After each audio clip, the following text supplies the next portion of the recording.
આજે હું તમારી સાથે શેર કરીશ ગણપતિના પ્રિય એવા ચૂરમાના લાડવાની રેસીપી। અને તમને કંઈ ગળ્યું ખાવાનું મન થાય તો આ ચૂરમાના લાડવા જરૂરથી ટ્રાય કરવા જેવા છે।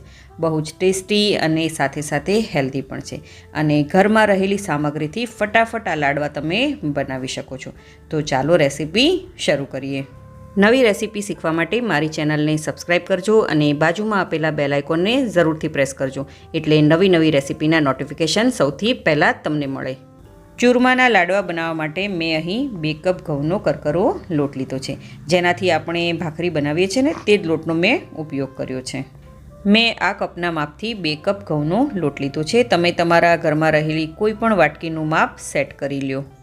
હવે તેમાં અડધો કપ ચણાનો લોટ નાખીશું અને તેની સાથે અડધો કપ સૂજી એટલે કે રવો નાખીશું અને આ બધી જ વસ્તુને સારી રીતે મિક્સ કરી લઈશું। બધા જ લોટ આપણા સારી રીતે મિક્સ થઈ જાય ત્યારબાદ આપણે તેમાં 1/4 કપ જેટલું તેલ નાખીશું અને તેલને સારી રીતે લોટમાં મિક્સ કરી લઈશું। અહીં તમે તેલની જગ્યાએ ઘીનું મોણ પણ નાખી શકો છો। અહીં તેલ અથવા ઘીનું મોણ તમારે સારી રીતે નાખવાનું છે, એટલે કે થોડું વધારે નાખવાનું રહેશે, તેનાથી લાડવા જે છે તમારા એકદમ સોફ્ટ બનશે। તો તમે જોઈ શકો છો કે આવી રીતે મુઠ્ઠી પડતું મોણ આપણે નાખવાનું છે, તો આ મોણ પરફેક્ટ છે। હવે આપણે લોટ બાંધી લઈશું। અહીં લાડવાનો લોટ બાંધવા માટે આપણે હુંફાળું ગરમ પાણી નાખીને જ લોટ બાંધવાનો છે, ઠંડા પાણીનો આપણે ઉપયોગ નથી કરવાનો। અહીં પાણી આપણે થોડું કરીને નાખતું જવાનું છે અને લોટ બાંધતું જવાનું છે। પાણી બધું એકસાથે નથી નાખવાનું, થોડું કરતાં નાખતું જવાનું છે અને લોટ બાંધતું જવાનું છે। આપણે લોટ ન વધારે કઠણ કે ન વધારે સોફ્ટ એવો મીડિયમ કઠણ જેવો લોટ બાંધવાનો છે। તો તમે જોઈ શકો છો કે લોટ આપણો બંધાઈ ગયો છે અને છે ને એકદમ પરફેક્ટ લોટ બાંધ્યો। હવે આપણે તેના મુઠિયા બનાવી લઈશું। થોડો એવો હાથમાં લોટ લઈ અને હાથમાં મુઠ્ઠી વળે એવી રીતે આપણે લાંબા મુઠિયા બનાવવાના છે। આ મુઠિયા થોડા પાતળા રાખતું જવાનું છે, એટલે કે મુઠ્ઠીમાં આવે એવી રીતે થોડા આપણે પાતળા કરતું જવાનું છે। તમે આનાથી નાના અથવા આનાથી મોટા પણ મુઠિયા બનાવી શકો છો। તો આવી રીતે આપણે મુઠિયા તૈયાર કરી લેવાના છે। તો તમે જોઈ શકો છો કે મેં બધા જ મુઠિયા બનાવી લીધા છે। હવે આપણે તેને તળી લઈશું।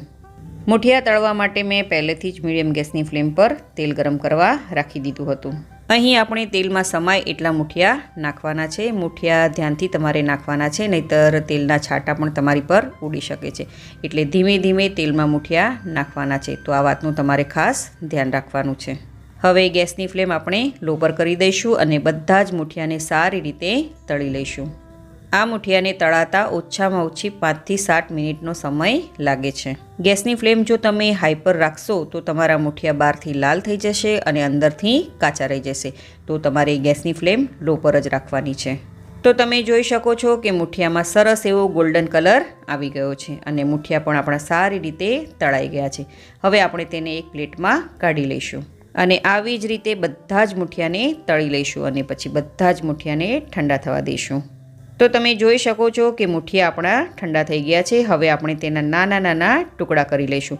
તો આવી રીતે મુઠિયાના નાના ટુકડા કરવાથી તેને પીસવામાં આસાની રહે છે। તમે આ રેસીપી કઈ સિટી, કયું સ્ટેટ અને કઈ કન્ટ્રીમાંથી જોઈ રહ્યા છો મને કમેન્ટ કરીને જરૂરથી જણાવજો। તો તમે જોઈ શકો છો કે મેં બધા જ મુઠિયાના આવી રીતે નાના ટુકડા કરી લીધા છે। હવે આપણે એક મિક્સર જાર લઈશું અને તેમાં થોડા કરીને મુઠિયાના ટુકડા નાખીશું।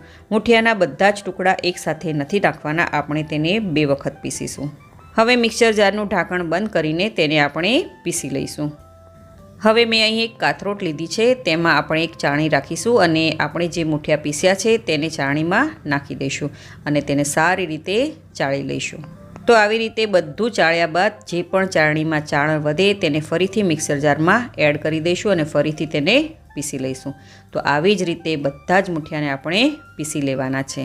તો તમે જોઈ શકો છો કે મેં બધા જ મુઠિયાને સારી રીતે પીસી લીધા છે અને તેનું ટેક્સચર પણ એકદમ સરસ આવ્યું છે। હવે મીડિયમ ગેસની ફ્લેમ પર એક કડાઈ રાખીશું અને તેમાં 1 કપ જેટલું ઘી નાખીશું। ઘીને તમે ઓછું કે વધારે પણ કરી શકો છો, પણ લાડવા માટે આ માપ પરફેક્ટ છે। ઘી ગરમ થઈ જાય એટલે 1/4 કપ જેટલા આપણે બદામના ટુકડા નાખીશું અને તેને સારી રીતે આપણે ફ્રાય કરી લઈશું। આ સમયે ગેસની ફ્લેમ આપણે લો પર રાખવાની છે। ડ્રાયફ્રૂટ્સને આપણે આવી રીતે તળીને નાખીશું તો લાડવામાં ડ્રાયફ્રૂટ્સના નટી ટેસ્ટ બહુ જ સરસ આવે છે। હવે બદામ ફ્રાય થઈ ગઈ છે તો આપણે તેને એક પ્લેટમાં કાઢી લઈશું. તે જ ઘીમાં 1/4 કપ જેટલા કાજુના ટુકડાને એડ કરીશું અને તેને પણ સારી રીતે તળી લઈશું. કાજુને તળતા વાર નથી લાગતી. હલકો એવો ગોલ્ડન કલર આવે એટલે આપણે કાજુને એક પ્લેટમાં કાઢી લઈશું. પછી તે જ ગરમ ઘીમાં 1/4 કપ જેટલી લાલ દ્રાક્ષ નાખીશું. દ્રાક્ષને પણ તળતા જરા પણ વાર નથી લાગતી. ગરમ ઘીમાં નાખતા જ તે તરત જ ફૂલવા લાગે છે. તો તમે જોઈ શકો છો કે આપણી દ્રાક્ષ તળાઈ ગઈ છે, તો તેને પણ આપણે એક પ્લેટમાં કાઢી લઈશું. હવે તે જ ઘીમાં આપણે 1 કપ ગોળ નાખીશું. ગોળને મેં આવી રીતે ઝીણો સુધારી લીધો છે. ગોળને આવી રીતે સુધારીને ઘીમાં નાખવાથી તે જલ્દીથી ઓગળી જાય છે. અહીં તમે ગોળની માત્રા તમારા ટેસ્ટ પ્રમાણે વધારે કે ઘટાડી પણ શકો છો. માત્ર તમારે એ વાતનું ધ્યાન રાખવાનું છે કે ગોળને ઘીમાં માત્ર આપણે મેલ્ટ જ કરવાનો છે, તેનો પાયો નથી લેવાનો. નહીંતર તમારા લાડવા જે છે એ સોફ્ટ થવાની જગ્યાએ કઠણ બની જશે. તો એ વાતનું તમારે ખાસ ધ્યાન રાખવાનું છે. તો તમે જોઈ શકો છો કે ઘીમાં ગોળ સારી રીતે ઓગળી ગયો છે. હવે ગેસને આપણે બંધ કરી દઈશું. હવે આપણે તેમાં પીસેલા મૂઠિયાને એડ કરી દઈશું. અહીં આ પ્રોસેસ આપણે ગેસને બંધ કર્યા પછી જ કરવાની છે. હવે આ પીસેલા મૂઠિયાને આપણે ઘી અને ગોળમાં સારી રીતે મિક્સ કરી લઈશું. અહીં તમને ઘી ઓછું લાગે તો તમે થોડું ઘી ગરમ કરીને ઉપરથી પણ નાખી શકો છો. તો તમે જોઈ શકો છો કે બધી જ વસ્તુ સારી રીતે મિક્સ થઈ ગઈ છે. હવે તેમાં આપણે ડ્રાયફ્રૂટ્સને તળીને રાખ્યા હતા તે બધા જ ડ્રાયફ્રૂટ્સ તેમાં એડ કરી દઈશું. તેની સાથે આપણે અડધી ટીસ્પૂન જેટલી ઇલાયચીનો પાવડર પણ નાખીશું. અહીં તમે જાયફળનો પણ ઉપયોગ લાડવામાં કરી શકો છો. તો તમે જોઈ શકો છો કે બધી જ વસ્તુ સારી રીતે મિક્સ થઈ ગઈ છે. હવે આ મિશ્રણ ગરમ ગરમ હોય ત્યારે જ આપણે લાડવા વાળી લેવાના છે. પહેલાં હું તમને લાડવા હાથથી બનાવીને બતાવું છું. તો તમે આવી રીતે ગોળ ગોળ શેપમાં પણ આ લાડવા બનાવી શકો છો. હવે આ લાડવા પર થોડા ખસખસ લગાડી દઈશું, એટલે કે ખસખસથી આ લાડવાને ગાર્નિશ કરી લઈશું.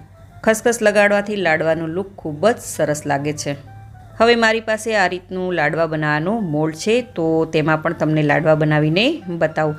આવી રીતે લાડવાના મિશ્રણને મોલ્ડમાં સારી રીતે ભરી લેવાનું છે અને પ્લેટમાં 2 થી 3 વાર આવી રીતે તમે ટેપ કરશો તો લાડવો છે તે જાતે જ ડીમોલ્ડ થઈ જશે. હવે તેના પર થોડા આપણે ખસખસ લગાવી દઈશું. તો છે ને એકદમ સહેલી રીત લાડવા બનાવવાની. આ ચૂરમાના લાડવા હેલ્ધી તો છે, સાથે સાથે ટેસ્ટી પણ એટલા જ છે.